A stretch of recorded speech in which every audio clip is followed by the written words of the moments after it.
안녕하세요. 저는 그 앞에서 앞서 소개받은 이규헌 관세사라고 합니다. 지금 그 앞에 그 관세법 그 강사님께서 좀 좋은 얘기를 많이 해주셔서 저는 이제 그 과목 공부 방법 위주로 좀 말씀드리고 나중에 이제 기본 강의 때 좀 더 자세한 말씀드리도록 하겠습니다. 네, 먼저 네, 먼저 지금 가장 첫 페이지에 나와 있다시피 저희는 그 관세율표 및 상품함기라는 게 특히 지금 뭐 들어보셨겠지만 AHS라고 이렇게 부르잖아요. 그 HS 과목 같은 경우는 요즘 트렌드가 이제 법령 중심으로 좀 시험 문제가 나오고 있어요. 그래서 어떤 때는 법령만 100% 나오는 경우도 있고 약간 해설서 내용이 나오는 경우가 있는데 그러한 트렌드에 맞춰서 저는 이제 강의를 진행할 계획이고요. 이제 다음 장으로 넘어가서 계속 설명드리도록 하겠습니다. 먼저 관세율표 및 상품학에 대해서 이제 아마 1차 공부만 하셨던 분들은 처음 접하는 과목이라서 좀 생소할 것 같아요. 이 관세율표 및 상품학, 제가 지금 이제 HS라고 말씀을 좀 줄여서 말씀드릴게요. 이 HS 과목 같은 경우는 암기 위주의 과목이에요. 뭐 제가 생각할 땐 관세법, HS, 관세평가, 무역실무, 저는 솔직히 네 과목 다 암기라고 생각을 하는데 이 HS가 특히 가장 좀 암기 위주의 과목이 되는 것 같고요. 그 다음에 방금 말씀드렸다시피 좀 생소한 과목이에요. 아무래도 좀 분류 체계, 막 이런 우리나라 뭐 전 세계에 뭐 있는 모든 물품에 대한 HS 코드 그 번호들이 다 외워야 되는 상황이 벌어지기 때문에 좀 생소할 수 있고요. 그 다음에 공부 범위는 아까도 처음에 그 보셨다시피 법령이 있고 해설서가 있잖아요. 해설서를 정말 끝도 없이 보면 이 과목이 아마 모든 과목 중에 시험 범위가 제일 넓어질 거예요. 근데 이제 호의 분류 체계라던가 이런 단순히 법령만 외우게 된다면 범위는 제일 적은 그런 과목이 될 거고요. 그래서 이 공부 범위는 이제 어느 부분에 집중하느냐에 따라 달라지는데 제가 생각할 때는 네 과목 중에 가장 적게 공부해야 되는 그런 과목이라고 생각은 하고 있습니다. 그 다음에 이거는 뭐 제가 1등으로 합격한 사람으로서 말씀드리는 거니까 크게 이렇게 믿어주셔도 되고요.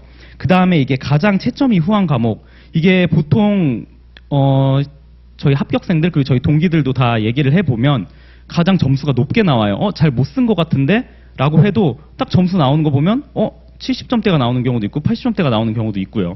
뭐 물론 뭐 60점, 50점대가 나오는 경우도 있긴 하지만 그거는 어쨌든 상대평가이기 때문에 그래도 다른 과목에 비해서는 좀 점수가 높게 나오는 과목 중에 하나고요.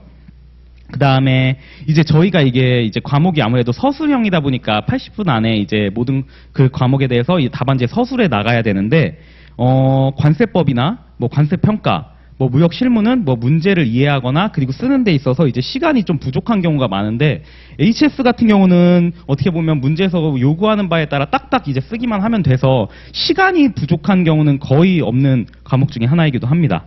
네. 네, 그 다음에 이제 관세율표 상품학, 즉 그 HS의 기본적인 공부 방법을 말씀드리도록 할게요.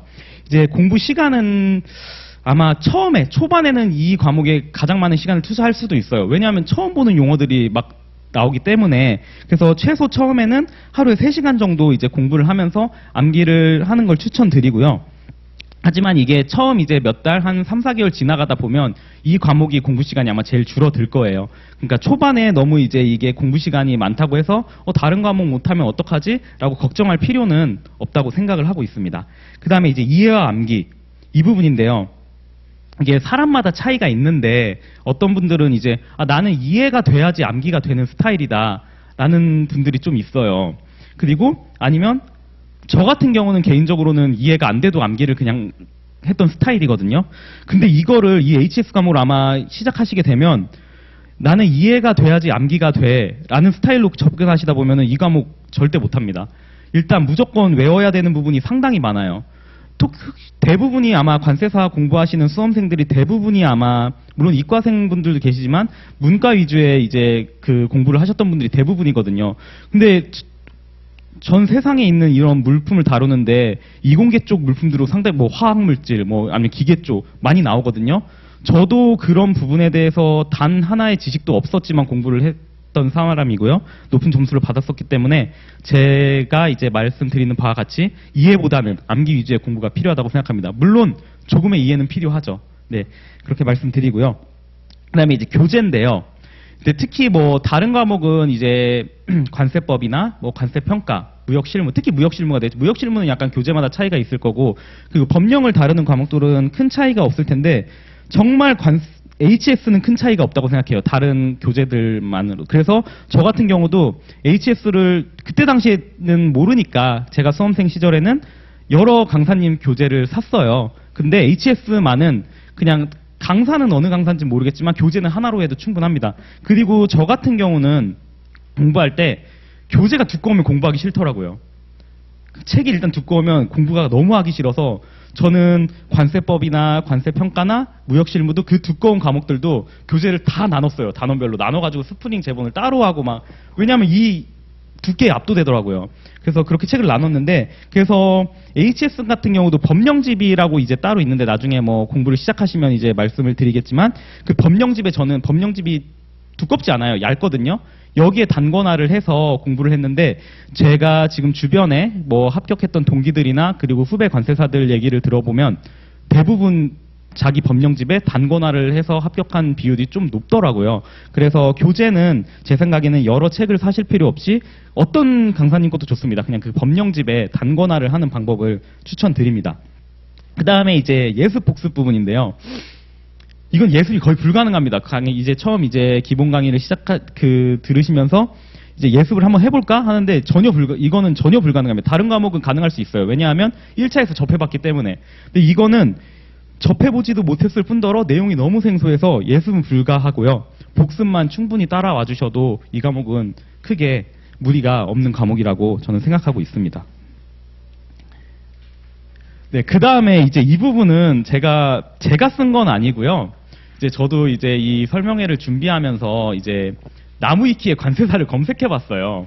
나무위키의 관세사를 검색하면 이제 시험 부분에 이제 과목별로 이렇게 정리가 돼 있는데, 제가 이걸 읽어보니까 너무 맞는 말만 써 있더라고요. 그래서 이제 한번 이제 여기에 기재를 해봤는데, 이게 보시면 시작할 때는 썩은 동아줄이지만 해가 바뀌고 겨울이 지나면 튼튼한 동아줄이 될 수도 있는 과목. 즉 이게 전략 과목이 될 거예요. 아마 모든 분들의. 저도 이게 전략 과목이었고요. 그리고 시험 때 높은 점수를 받았고요. 심지어 저는 시험 때 다 쓰지도 못했는데 높은 점수를 받았어요. 그러니까 이 과목은 정말 열심히 외우기만 하면 높은 점수가 나올 수 있는 과목이고, 어떻게 보면 뭐 이런 말씀, 제가 강사를 하면 입장에서도 이런 말씀 드리긴 뭐하지만, 다른 과목에 비하면 자기가 암기해야 되는 부분이 가장 많은 과목이지 않을까. 강사가 그러니까 다른 과목에 비하면 덜 중요하다. 하지만 저는 잘 외울 수 있는 방법은 확실히 알려드릴 수 있거든요. 제가 아무래도 뭐 결과를 냈던 사람이기 때문에 이건 자신 있게 말씀드릴 수 있을 것 같아요. 그래서 이 부분은 한번 읽어보시고 이런 과목이다. 정말 이게 정확히 맞는 말만 써놨더라고요. 그리고 또 뒷장 보시면 이걸 보시면 무지막지한 암기량에도 불구하고 수험생들은 기본적으로 60점 이상을 획득한다라고 써있죠. 그러니까 이 과목에서 60점 아래로 나온다? 그러면 좀 합격에서 좀 멀어진다고 생각하시면 돼요. 그렇기 때문에 여기 보시면 심지어 HS 덕후인 수험생들은 해설서까지 자세히 보면 80점이 넘는 점수를 기록하기도 한다. 이 부분인데, 근데 전 이 부분은 좀 트렌드에 안 맞다고 생각해요. 지금은 좀 최근 기출문제를 보시면은 해설서를 물어보지 않고 그리고 대놓고 그냥 규정 뭐 이렇게 쓰라고 나오거든요. 그러니까 굳이 해설서까지 자세히 보며 80점이 넘는 점수, 해설서까지 자세히 안 봐도 80점이 넘을 수도 있습니다. 그러니까 이거는 강의를 들으시면서 취사 선택을 하시면 될 것 같아요. 그 해설서 같은 경우도 깊게 들어가지 않고 그냥 중요한 부분만 아마 수업 때 설명을 드릴 거예요. 그러니까 너무 걱정하지 않으셔도 되고, 이제 강의 때 이제 언급되는 부분들만 담아 가셔도 충분히 이게 80점이 넘는 고득점이 가능할 겁니다. 저도 해설서를 깊게 하지 않았어요. 그렇기 때문에 너무 해설서 막 공부하다 보면은 특히 막 무슨 카페 같은데 혹시 막 들어가 보시면 해설서 다 외워야 돼 막 이런 말들 하시는 분 많거든요. 그런 말들에 휘둘릴 필요가 하나도 없습니다. 그냥 강사님이 제가 아니더라도 어떻게든 그 강의를 믿고 그냥 꾸준히 암기하다 보면 높은 점수를 받을 수 있습니다. 그래서 결론적으로는 무한 반복이 필요합니다. 이거는 시험 끝나는 날까지 그냥 계속 외워야 돼요. 저 같은 경우도 시험장 들어가는 그 전날 그 아침까지도 이거를 다 외우지 못했어요. 절대 다 못 외우죠. 근데 계속 기억에 남도록 이렇게 외웠고, 이거를 빨리 자기 책을 만드는 게 중요해요. 왜냐하면 이게 외우는 거다 보니까 자기 책을 여러 번 바꾸면 이게 좀 헷갈리기도 하고 자기 책을 빨리 만들어서 이걸 이미지화하는 작업도 좀 중요하다고 생각하거든요. 예를 들어서 문제에서 몇류 주 몇을 쓰시오라고 하면 나는 내 책에는 이 몇류 몇 주 몇이 이 페이지에 이렇게 있었는데 라고 기억해서 이렇게 딱 쓰게 돼 있거든. 그런 식으로 답안지를 좀 쓰게 되거든요. 그렇기 때문에 일단 책은 한 것만 가지고 좀 쭉 나아가는 방향을 추천드리고요. 여기 마지막으로 외우자. 잠시만요. 외우자. 그럼 이해하게 된다. 다만 너무 깊게 빠지는 말자. 이게 딱 정답인 것 같아요. 그러니까 너무 이해하실 필요도 없고 일단 외우면 됩니다. 그렇지만 말씀드렸다시피 강의 때 어느 정도의 이해는 해드릴 테니까 너무 걱정하지 않으셔도 될 것 같아요. 그리고 이제 제가 이제 뭐 시험을 높은 점수로 합격한 사람으로서 그런 노하우들은 좀 더 뭐 이제 강의를 시작하면 뭐 OT 시간이나 강의 중간중간에 더 상세하게 말씀드릴 수 있을 것 같아요. 그럼 그때 만나 뵐 수 있었으면 좋겠습니다. 네, 감사합니다.